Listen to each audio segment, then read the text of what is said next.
enlisted commissioning program. And then, so that kind of changed the trajectory of my career, my life, my lifestyle, my experiences, my perspectives.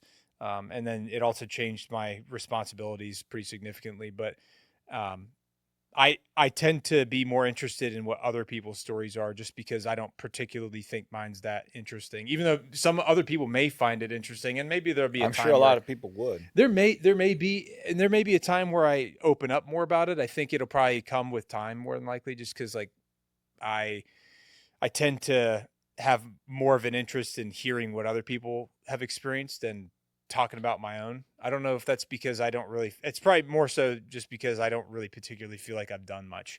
And I don't feel like I'm all that significant. I just kind of work really hard. I've got a good work ethic. That's the one thing I think that does separate me. Did you always have that? I think probably.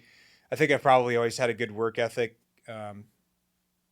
Just because, like, especially when it's something that like I want, I'll work for it. I'll earn it, the hard way. If I have to grind, work 18 hours a day every day for weeks and weeks to earn that thing. I mean, it took me 7 years to get into the military. 7 years, because I got in trouble when I was younger, and so it took me a long time to work through this stuff, waivers and all this stuff, and so I had to stick with it. Most people probably would have quit, because like 7 years is like, why would I keep? Most people would have like quit when they got denied the first time. And I originally was trying to get to the Army, funny enough, so I'm sure they're going to give me a bunch of crap for talking about that. But I got a lot of friends that are in every branch at this point. I mean, Why Army? Was there a specific program? Well, I had a buddy who I lived with in Asheville for about The X-ray. X-ray? No. No.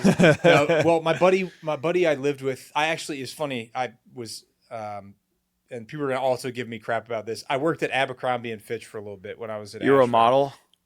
Well, I wouldn't You really. took your shirt off? I wouldn't really call that. No, I just stocked clothes and shelves. And stuff. Okay. But I got the job there to just kind of meet people while I was finishing my associate's degree in college, but the 2-year community college up there.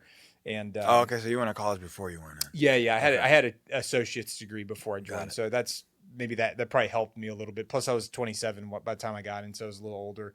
But still, I was still super immature. Probably, I'm still probably immature now. But I ended up living with a guy that got a job there who was an Army Ranger, and his name is Rory. If Rory sees this, I want him to know like he was one of my inspirations to even Wait, start. Tabbed or Battalion?